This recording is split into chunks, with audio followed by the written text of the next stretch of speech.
This is the first of our 4-part series about the Remembrance of Earth's Past trilogy.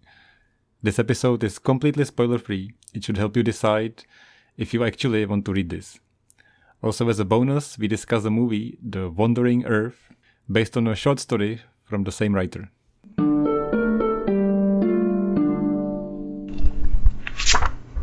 Welcome to the Three Ducks Problem Book Podcast. How are you, Pablo? I'm good. It has been renamed because officially we're not going to talk about anything else. We're not going to talk about Dune? What are you talking about? That's impossible. It's going to turn into the Dune Duck podcast in the foreseeable future. But for now, it's the Three-Body Problem trilogy by Liu Cixin.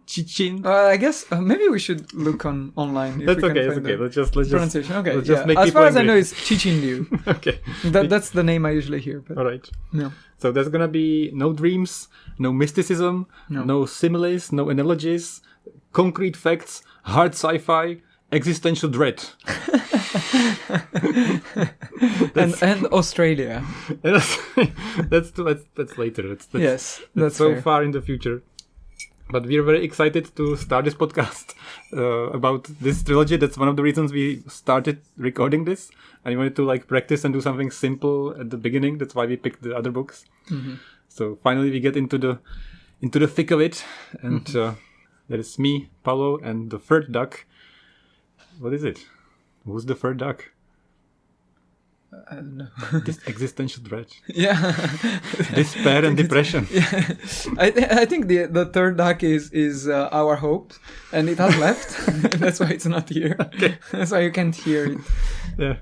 Yeah. So as you know, Paulo, as the connoisseur of despair, has been waiting for the depression books and has finally read them and just finished yesterday. Yes, I finished the third book yesterday. And when I was asking him during his first and second book, he said he's not sufficiently depressed. And then I asked him yesterday night and he was like, yes, I am depressed. Or you said, yes, it was depressing to be exact. Yes.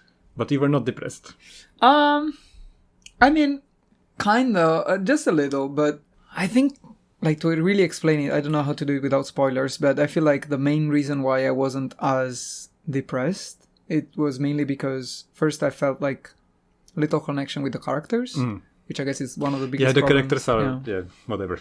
Yeah, it's one of the biggest problems overall of this whole series. And the other reason was because the real, depression hit me moment happened after, basically 300 pages of depressing things.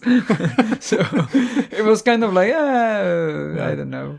I have to say this trilogy broke me. It destroyed me. I don't know what happened, but I was so down in the dumps, so hard. I remember that. Yeah, I was like, what the fuck? What does it even mean? Why am I here? What the hell? Yeah, there are a few things where especially towards the end of the second book, I feel it's it really crunches your dreams, especially if you're someone who's interested in space exploration and astronomy and these kind of things. It kind of crushes your dreams if you're thinking about the future and the future of space exploration and everything else. But I was at the time I bought a VR headset. The Oculus Rift, and I was playing a bunch of games, and I got very sick from playing the games, and I was very sick from my stomach, and it was the same time I was reading these books, and I remember very vividly I was at home, and I got really sick because I played Half-Life Alyx for 2 or 3 hours, and I got really sick from my stomach, and then I just finished the second book or something, and I was lying on the floor, and I was like, what is happening? Why? And Chen came home. Yeah. And she was like, what the fuck are you doing? Why are you here on the floor? In fetal position on the floor? Yeah. What the hell happened? And I was like, I played games and I read a book. So that's what happened. Yeah. So this is definitely one of the most memorable wise sci-fi series I've read. It doesn't. I don't want to say if it's good or bad, but I want to say I will remember this for a long time. Yeah, I think that it's definitely unique, and it's definitely something that like it separates itself from most of the genre. I feel like not that I'm that much of an expert in sci-fi. I don't want to say that, but I do feel like it's like the whole concept and the way the story is told and the way it's structured is very, very different from most sci-fi I've read. Yeah, that's true. Yeah. So we're gonna try to do this a little bit different, because this is like thick, and like I said, we've basically renamed this podcast to the Free Duck Problem. It's a problem, and it's gonna be long, so we're gonna do like weekly episodes, and it's gonna be like an hour long, and there's gonna be whatever the fuck how many parts. Ideally 3 for each book. Yeah, but I don't think that's gonna happen. I think so. We can hope. No, I said hope has left. Then we can't hope. So I decided to do like just impressions, no spoilers. Trying to like, if you're listening and you're thinking about reading this, so hopefully we're gonna give you an idea if you're interested. Then we're gonna do like really mild spoilers if you still don't know if you wanna read this, and then the rest of it is gonna be just full on spoilers because it's too much crap to talk about. And also, we're gonna have a depression score. So I'm gonna give points for each event that was depressing, and then we're gonna have a rating for each book based on how depressing it was. That's what I wanted to do. And so to start with, in general, like I said, this trilogy just broke me on a subconscious level, and I buried this within my subconscious, and I was like obliviously happy. And then when we came back to this, because I'm a little bit removed. Paolo just finished this, but I read it. The first book I read a year ago, and then I finished like, I don't know, some time ago. Yeah, because I bought the first book maybe a couple of months after you had finished the last book. So I got back into it, and I wrote all the notes, and I reread some quotes and all this, and it all came back, all these feelings. Oh my god. It's so bad. So, how did you feel about it? I do feel like it was definitely a worth read. I would say also, given the length and the complexity, it was also an easy read. It's very easy to read, and then it hits you hard. And you said it well, that this is very high concept, super amazing idea like book, and very lacking on the characters. It's lacking like good characters. There are a few, but I feel like this is a book that you should read for the concept and for some of the kind of like analysis of human societies and exactly like the roles of humans in history, both as individuals and as a race, like as a civilization. I think in that sense it's really, really well written. The ideas about the technology and the sci-fi, the science fiction itself, it's very, very well thought out. Yes, yeah. And this was done on purpose. Like the author, which I guess we'll say more about him later, but at the end of the second book, in the version I read, there was a kind of like a final comment written by Cixin Liu, and he was talking about his experience with science and astronomy, and how he wanted to write a book which was about science, and while it is science fiction, he wanted to really ground it in real science and real like scientific meaning. Definitely. Not just like we go into hyperspace. That's it. Yeah. If you wanna read about the science of it, then this is the book you wanna read. And let's get a little bit about like the writer and like when it came out. In Chinese it came out in 2008, in English 2014, and it immediately won the Hugo Award for the first Asian book that won the Hugo Award. Yeah, I think it was the first translated book to win a Hugo Award. Which is so sad. I didn't know. I mean, at the same time, it's not so surprising. I feel like in like sci-fi, kind of like fantasy, is one of those genres where like there are so many American novelists, and I feel like in other countries, because the American novelists are so prominent, other countries don't get so many. Like there's not such a domestic market for them. Like I don't know any Italian sci-fi writer. I know some sci-fi writers, and usually they are not successful outside of Italy. Probably they got translated, but they're not like that successful. So I'm not so surprised, but at the same time, yeah, it is a little sad that like no one else won before him. Yeah, I was very disappointed. I thought there would be other foreign books. Yeah. Well, the person who translated it is Ken Liu, and he like incorporated some notes about Chinese history and like for international audiences, which is a big part of this whole ordeal because of course China censors books a lot, and I don't know much about this, and I don't know how much they censored this and how much there's Chinese propaganda, whatever.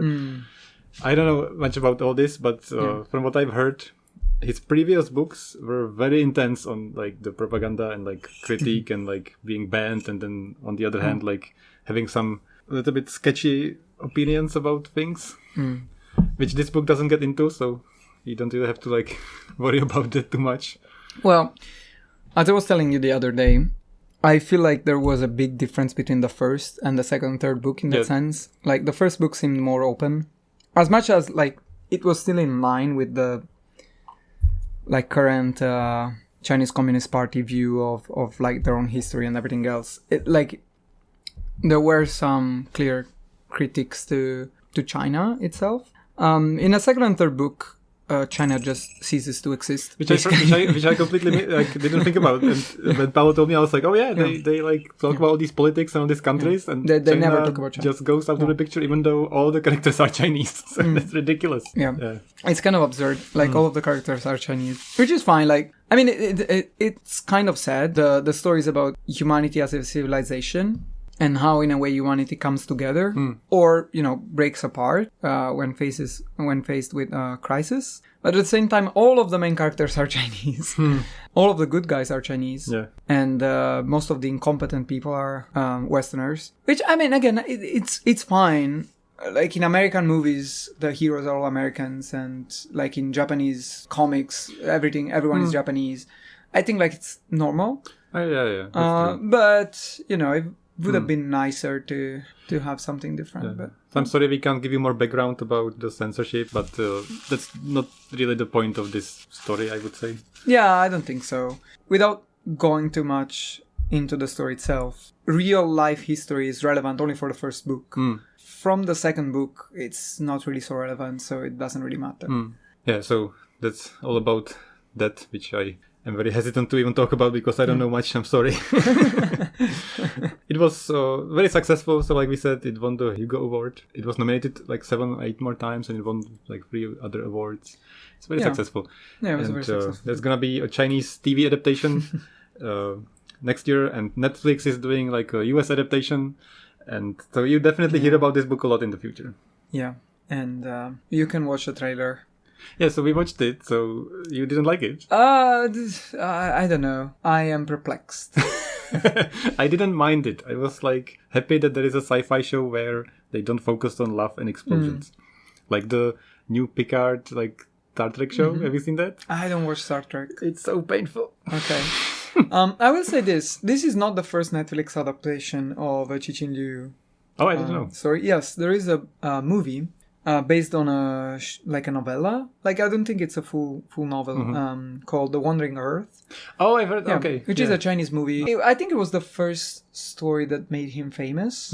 And I haven't watched the movie yet, but I would like to. It seemed well done. Yeah. I'm kind of excited in the Chinese TV show of the adaptation. I think that actors looked like I would imagine the characters kind of, and I can appreciate that there is like a big production, non-US TV show about non-explosive sci-fi. Yes. Yeah. Just before we move on to like the mild spoilers, to recommend it, I think if you like, for instance, Black Mirror, I think I would really recommend this. Like if Black Mirror went into space. Interesting. Because it's depressing, but it's not like depressing. It's just too real. Like it's like if you saw this happen in real life, this is very highly probably how it would go down. And it's very concerning.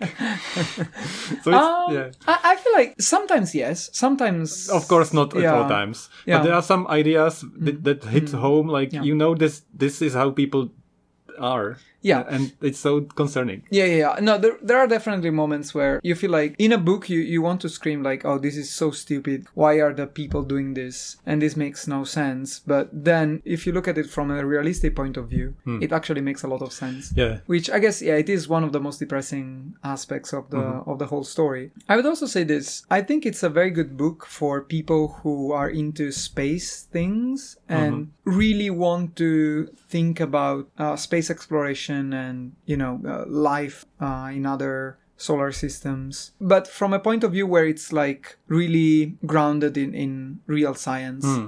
And also which doesn't shy away from all the big issues that are kind of forgotten in most sci-fi stories, such as the distance and time. That's true. There was something that is really interesting for me. I really like astronomy. I really like, the idea of space exploration. Me too. There were a few points where I always wonder about, like, in movies, easiest example, like in Star Wars, of course they go into hyperspace, which, like, there's no science. It doesn't matter.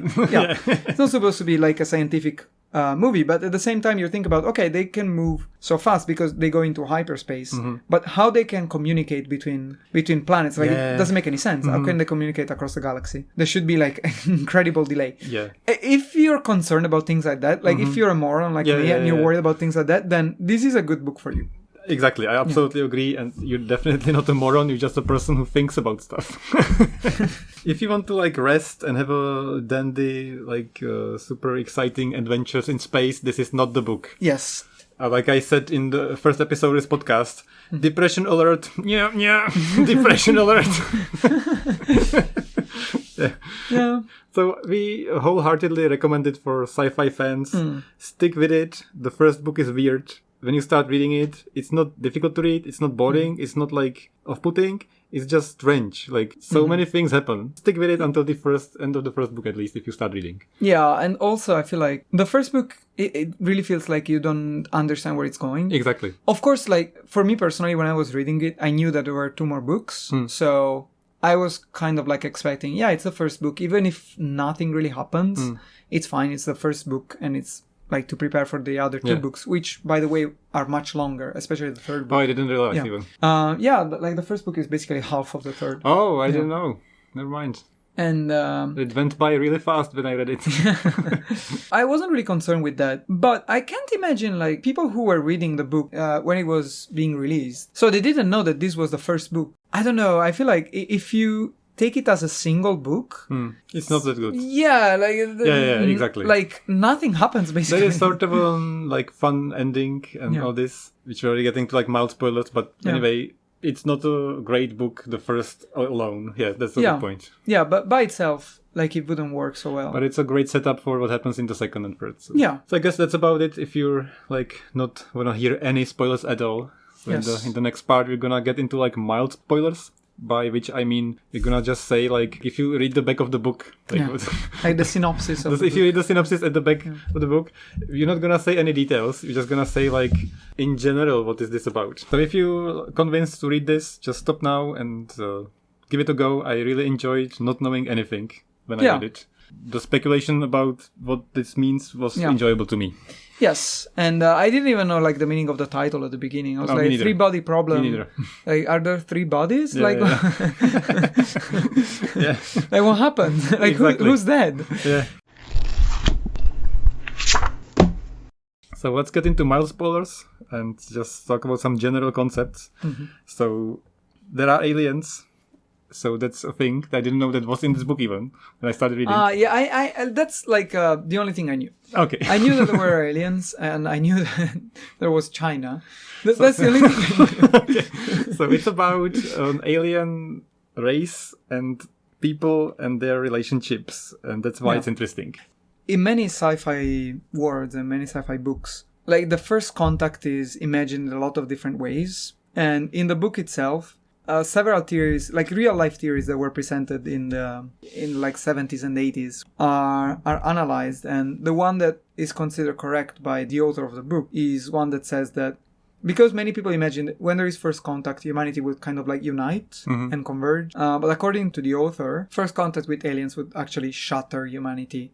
And not only like between different countries, but especially it would shatter kind of like their spirit. Because of course, as humans, we always believe like, you know, we are at the top of the food chain on our own planet. There doesn't seem to be an end to our technological development. Yes. Especially like if you're born like in the last century, basically. So first contact with aliens kind of like puts a big question mark to all of that. Yes. And I feel like this is the main topic of the book, of the first book. Yeah, it gets into real repercussions of this event. And that's why it's good, because it gets into what would probably actually happen. There are all these things, especially recently, people are almost begging for aliens to come. Like, have you noticed? I didn't know that. There's all this, like, the government of the US have released information about UFOs and all this, and people are like, yeah, please, aliens, come in and solve our shit. And they're like, okay, aliens gonna appear and it's gonna unite us, and the world will come together and planet Earth will cooperate and everything's gonna be dandy, and then, okay, they're gonna solve our technological problems and give us, like... So that's like, and people I've seen on Twitter and on social media, they're like, yeah, aliens come, yeah, amazing. So this book talks about this exactly. Yes. So that's why it's very relevant for nowadays culture, I feel like. And that's also why I think it's so popular, because people have this feeling that people are almost like counting down the time when aliens are coming, which is insane, because there's no reason for it at all. Yeah. Well, I feel like it's because like, and I think the same happened like in the 70s for the same reason. Like in the 70s, like there was this fast, like the race to space and like this fast technological development when it came to like space exploration and everything else. And because humanity had reached that stage, people started to expect, well, we reached this stage. So of course now it's when the aliens will appear, but like there's absolutely no reason for that. It's very selfish to think that. And also there's the whole thing with the Fermi paradox, which is also explained in this book, and that's another thing that's very clever about this. And it's all in a very elegant way, to me, a new view on this whole thing. Yes. So this is about the second book, so I don't want to talk too much about it, but I just want to mention, because this is maybe my favorite thing about the whole trilogy, is in the second book when they talk about the Fermi paradox and the Fermi paradox in this universe, and it completely blew my mind, because I mean for people who don't know what the Fermi paradox is, it's inspired by Italian physicist Enrico Fermi. I didn't know. Who's the inventor of radio. It's inspired by him because the idea is we can catch radio signals and we can observe the universe, and you know, there are so many stars and so many planets that the probability of other intelligent life is extremely high. Yeah. But despite that, we can see absolutely no sign of alien life. Yeah. So, shorter. Yeah. In layman terms, why aren't they aliens when there is such a strong probability that there would be? Yes, that's exactly. All. There are a lot of scientific explanations for this. Of course, these are all theories. The one they find in this book was, if not realistic, very compelling. Yes, it was extremely interesting and it made so much sense. It was terrifying, but it was also so, as you said, I think elegant is the best word. Like the solution to the paradox was so elegant. Yeah. So one last thing in this mild spoiler section I want to mention is to explain why we keep saying depressing. Like, I asked Paulo to write down disappointments he's experienced in his life. Yes. And why did I do that was that this book was another one of those. Okay. So on my list I wrote down that one of my life disappointments, by which I mean a truth that you learned and was like, oh, this is true. Like when you know this feeling, you learn something really true and you cannot do anything about it. And one of those things, as an example, for me was that my parents don't know anything. Like, everything, sorry, not anything. like, you know, when you're growing up and you look up to your parents or to somebody, or you have an idol, and then you're like, oh, they are just people. And you're like, oh, they're idiots. By which I don't mean parents, but I mean like, okay. Yeah, like everyone, like they're normal people. So that's one of those like hard truths that we're like, Yeah. One of my biggest disappointments in life was actually very much related to this story, which is I wrote like I'll never go to space in my notes. Oh, okay. Yeah, maybe that's true. Maybe that's not. Like, it's not true. Like, it's not so relevant. What I mean by that is, the more I study about space, and the more we learn about space, the more I understand that, for example, the whole idea of humanity moving to different solar systems is impossible. And yeah, that's another of those truths that you learn. Yeah, and you learn that like physics has hard limits, and there's just nothing you can do. Like, it's not a matter of like, oh, we need to find a no, there's no solution. Yeah. This book is like really focuses on that, especially in the third book. Yeah. It's one of the most relevant point for the third book is hard limits of physics. That's really like a high concept sci-fi, which those disappointing moments are in there. But I found many disappointing moments for me, like despair, existential dread inducing. Like another like hard truths I wrote down to prepare was even though you try as much as you can and you do everything correct and there aren't any mistakes or drawbacks, you can still fail. Yes. So that's another thing we learn. Like it's like, okay, so I did everything and this happens in everybody's life. Yeah, I had something similar, which is other people are better than me. I mean, that's true, because like when you're a child, like you don't know your limits, right? You just feel like for me personally, like the idea was always like, if I'm not the best, it's because I'm not working hard enough. But then you start to realize that just some people are just better than you, and like you can play basketball and train as hard as you want, but some people are just better, and you will never be better than them, even if you work 10 times harder, and it's just a bullshit. Okay. You can like that's yes. Yeah, I agree. I mean, of course, hard work is important. I don't want to undermine that, but yeah, other people are better than you. Yeah, so just to give an example why we keep saying it's depressing. So in this book, these kind of feelings were so often. Yes. I was like, damn. Yeah, I feel like, especially in the second and third book. So I have marked down which I meant, which we cannot say in this multiple section. So I hope this gives you an idea what we mean. And if you want to know what we mean specifically, tune in for the next episodes. Yes. The next few episodes. And there's one last thing I wanted to talk about this. I wanted to go on like a crazy man tangent and do like a thought of the day. I'm insane. This is not the spoiler. It's just inspired by what happened in the book. I'm not gonna say what happened in the book, but it's very relevant. So if you just wanna be like super up your ass about spoilers, just stop listening now. But I'm not gonna say what happens in the book. I'm not gonna say what concept was in the book. I'm just gonna say like what it made me think about and what kind of conclusion I came to, absolutely separated from the story in the book. But it got me thinking about cuteness and Japan and like the compartmentalization of safetyness, which sounds insane. But in life, we try to be in a group that's beneficial or safe, or like, okay, so you have like a family and you know your parents won't kill you, of course. So then you have hopefully which even that doesn't happen sometimes, but okay. And then you get your friends, and okay, you can trust them, and then you get your job and you trust them, and you keep like expanding this bubble of like, these people are fine. And sometimes in society you can meet people who you have never met, and there is always this moment, even in modern society, where you're like, is he dangerous? Like you're walking on the street and there is a guy or somebody who you don't know or you didn't expect comes in the room. So everybody looks and there is this like check. Is he dangerous? Like, can he be here? Are we safe? And it got me thinking like a lot about this in relation to Japan. And I felt like Japan somehow maybe is trying to solve this. And I don't know how intentionally. And it might be just because of all this cuteness overload bullshit in Japan. Because I felt like I never thought about cuteness in the meaning of being safe. Like, if you think about men and relationships and dating. So in Japan, men are very feminine. Like, they have very like nice, clean clothes. They have like clean shaven. The macho man mentality doesn't exist.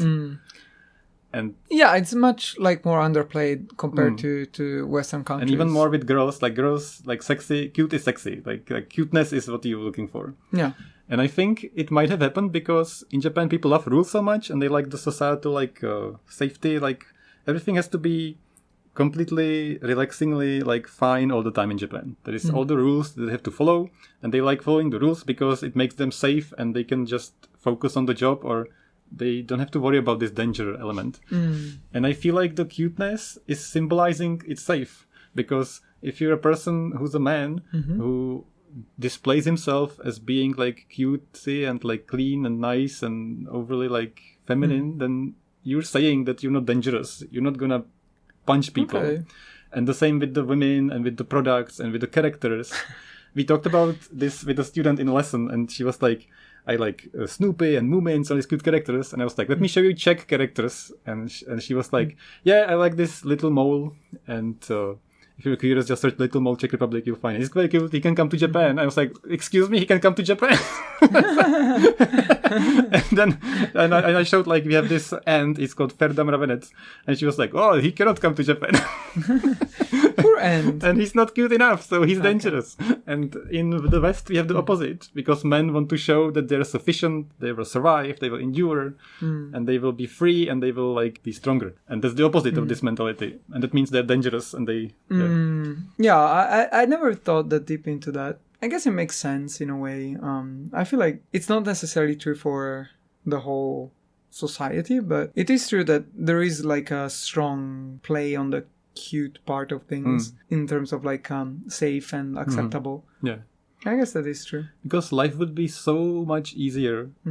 90% of things we do wouldn't need to exist if we knew people's intentions for sure. So the whole like discussion, dating, meeting, fights, disagreements, it's all because you don't know what other people want. Yeah, that's true. If you knew for sure what people wanted, it wouldn't exist. And that's so like, what the fuck is this? So if it didn't happen, it would be so easy. And I think Japan is like pushing in this. Like they want this to happen. They want people to be so like cutified and like tame. But at the same time, that is very much like as a like exterior thing. Well, I feel like that based on the rules and the mannerisms and all this politeness, they might think you're a bastard. They might imagine they're killing you, but they will never do anything in Japan. Like people in Japan, they just don't do fights. That's just not a thing.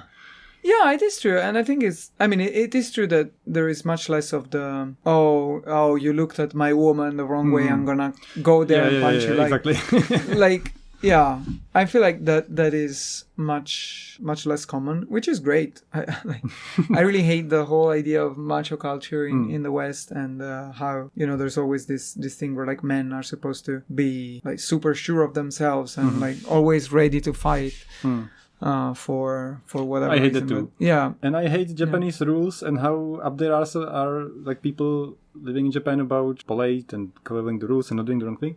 But this opened my mind a little bit. It was kind of eye-opening in the sense that maybe this is the way to make the society less conflicted. Yeah, again, like I feel like especially for men, I do think that like removing the side of like toxic masculinity and removing this side of like men have to be muscular, men have to be this and that. Yeah, I just wanted to get this off my chest because that's what I've been thinking about a lot while I read this. That's cool.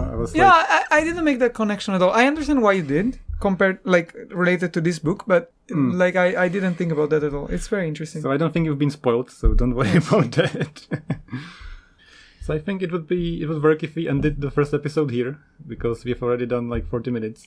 Okay, wow. And I think this is like a nice introduction if you don't know what this is, if you want to decide if you're going to read it or not. Usually at the end we read a quote, so I'm going to read a quote in a bit. But I think that works. So first episode, intro on the trilogy, and then hopefully 3 books episodes. That would make 4 in total. Yes. Maybe that works. So it'll become a 4 problem? Already 4 problems. Yes. So 2 things I want to say. Oh, maybe the problem is we don't know how to count. Yes. So speaking of counting, perfect segue, I wanted to mention the name in Chinese, which is, or in also Japanese. It's the kanji for 3, and then there is the kanji for the counter. So it's like, in Japanese, if you don't know, if you count stuff, there is different words for different kinds of things. If you count apples or dogs or things. Yeah, it's a nightmare.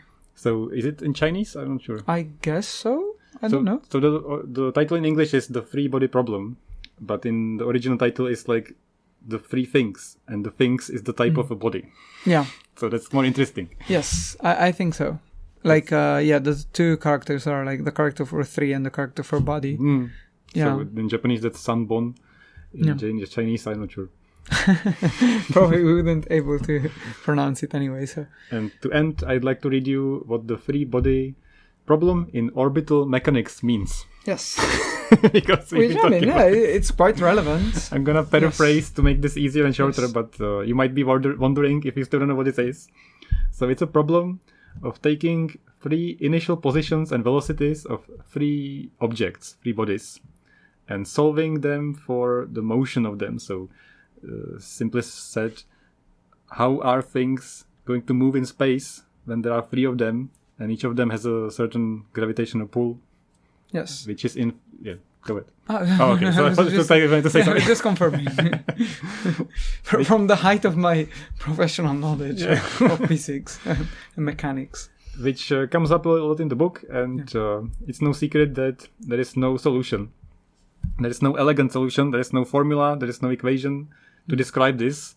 It's so difficult, you cannot do it, and the only thing you can use to solve it is just brute force, like numerical, like throw data at it and then find a solution. Yes, so it is quite interesting because in recent years, some Chinese mathematicians have been working on this, and most advanced solutions have been found by these Chinese mathematicians who have been doing something very similar with what actually happens in the book, which is essentially that they are, instead of trying to find an equation to solve the three-body problem, they are using essentially machine learning so that they have these computers who are running simulations over simulations over simulations, so that they are trying to find patterns and solve as many cases as possible. But again, it has basically been proven that even if you can find like an incredibly high amount of solutions, you can't predict with certainty, the solution to the problem. Yeah. So that's it for the intro. I hope you got something out of this. I hope we helped you to decide if you're reading this. And in the next few episodes, we're going to get into the books, and all of those are going to be just full-on spoilers. So if you're not reading this, please join us. If you're reading this, please wait until you've read it. And hopefully it's going to give you some more insight into the story and the book and stuff.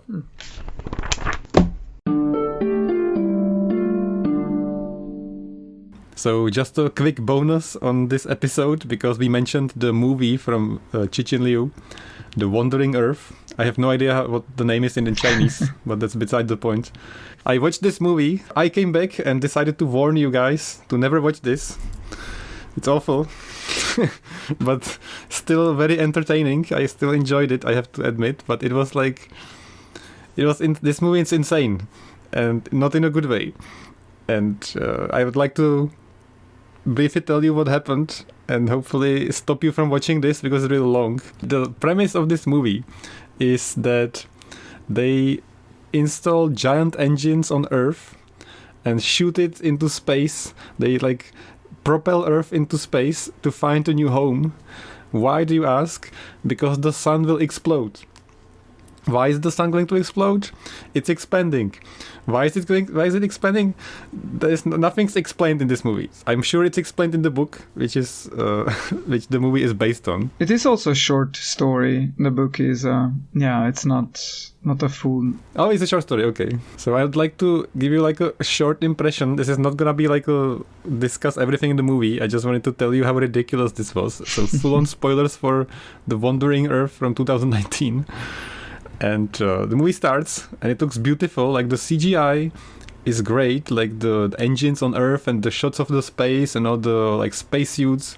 I love it. And even the actors were not that bad. And then it all goes downhill.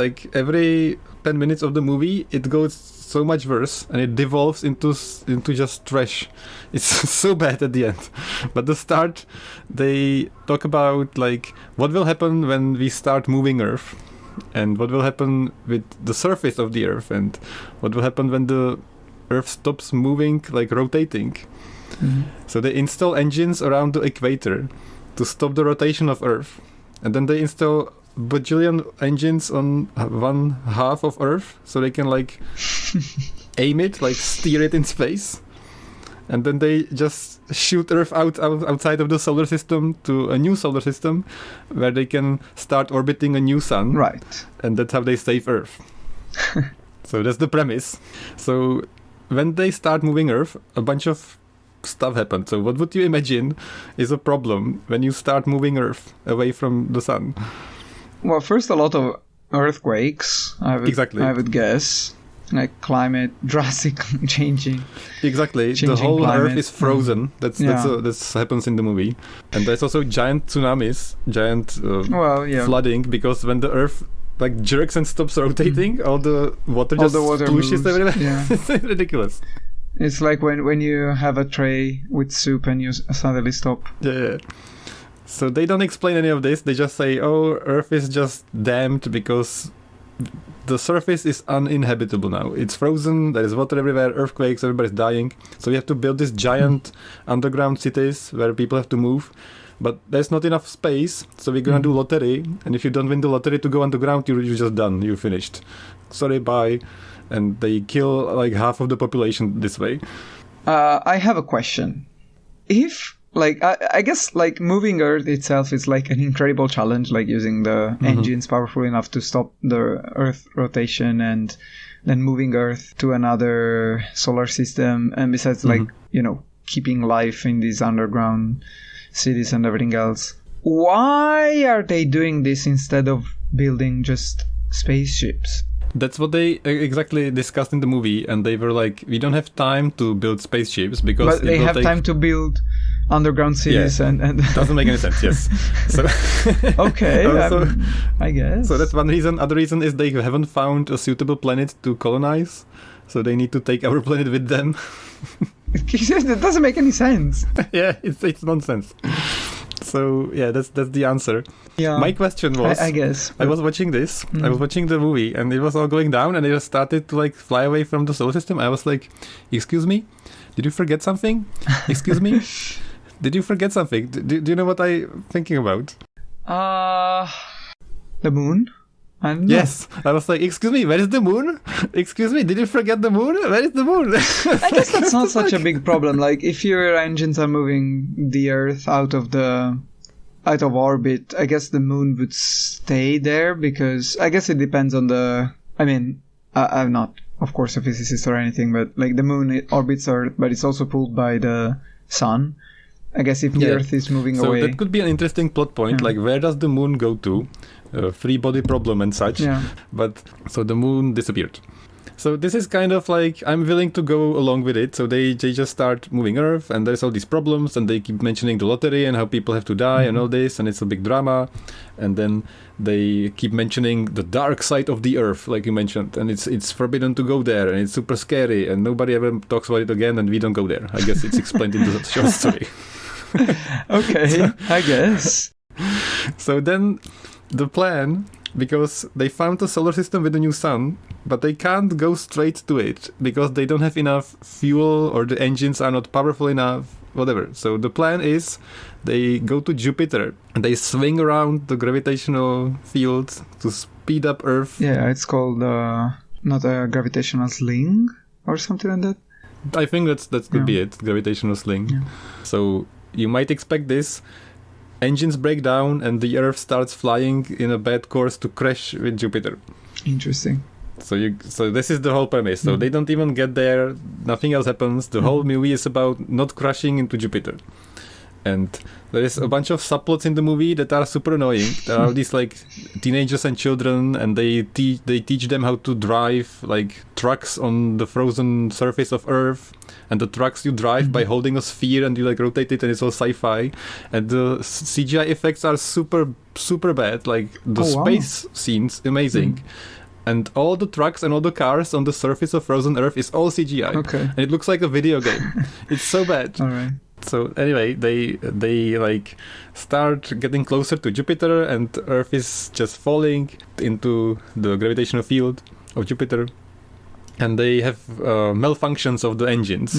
And the whole plot starts to be about repairing the engines so they can like start them up again and move away from Jupiter. And at the same time, there is a space station flying in front of Earth to check for problems and then report back to Earth and make sure that they don't fly into something. And on this space station, there is the father of the main character, the annoying teenager on Earth. Right. And they keep having like father-son drama, which is very uninteresting and very artificial. Okay. And on this space station, they have embryos of many people and all the seeds of plants and all the food. And basically, if Earth just goes to hell, they can use this space station to still save humanity. But they couldn't make more of these, of course. It was easier to move Earth. Exactly. Yeah. Okay. Exactly. Interesting. So anyway, they try to repair this core, and there's this whole part of the movie where they drive in these trucks and everything falls on them, earthquakes, everything explodes. It's just so bad. Okay. And then they fix the core, but it doesn't help because it's too late and Earth is just flying into Jupiter. So what is the solution to this movie? How do they save Earth? They want to blow up Jupiter. And the explosion of Jupiter will propel Earth away from Jupiter. Okay. All right. So how do you blow up Jupiter? They say that the atmosphere, it's mostly hydrogen. And in the meantime, the atmosphere of Earth is being sucked away. It's like a nice effect to Jupiter. And there's a bunch of oxygen. And it's mixing conveniently with the hydrogen.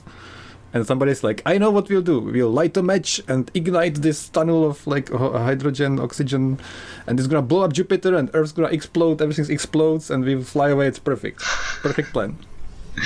So, so how do you do this? It's gonna get worse. This is like this is going like so bad, and it's gonna be even worse. And then they're like, okay, so this engine, so we're gonna change it to a beam. Like the engine is very wide, so we're gonna focus it and have like a fire shoot up in this like cloud of oxygen, hydrogen, and it's gonna explode. So they reprogram the engine. There's a scene where they have to push a bunch of shit in, somebody dies, it's super drama, and then it doesn't reach the thing to blow it up.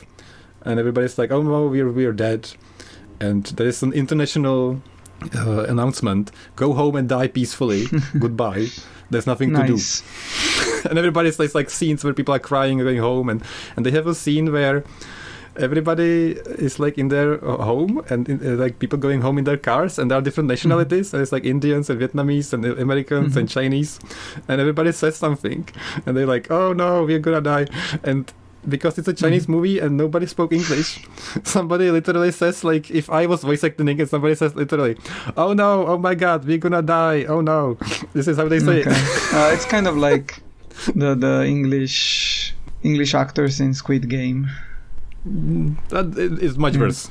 Really? It's much worse. Can it be worse? There was also a scene where somebody was like crying and fighting, and in the background there was like an American guy, and he was literally saying like, oh no, what are we doing? Oh no, it's bad. Oh my god. Oh no.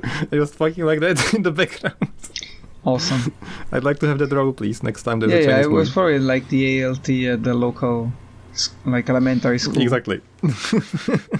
This all fails. This plan fails, and the final ending of the movie, to light it on fire. How do you do it? I don't know, smoking a lot.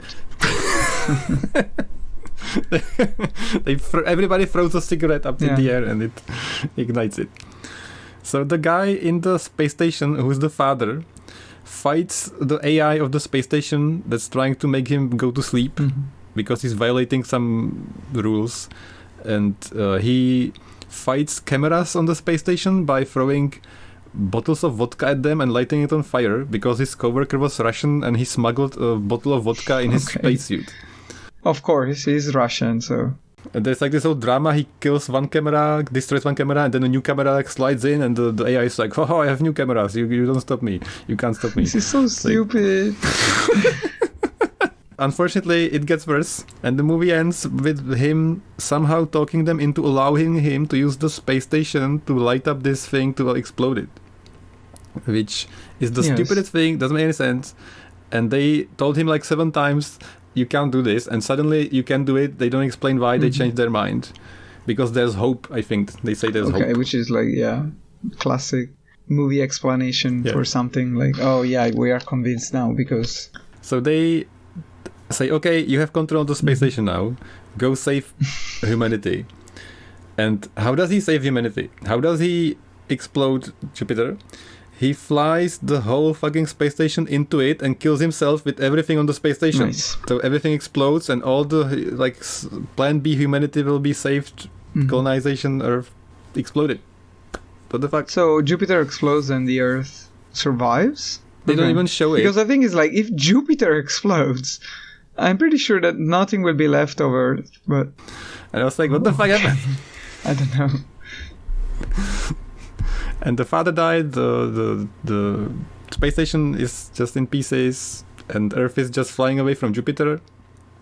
Somewhere, the engines are broken, they don't know where they're going, and they can't get to the new solar system. Nothing makes sense. No, nothing is addressed.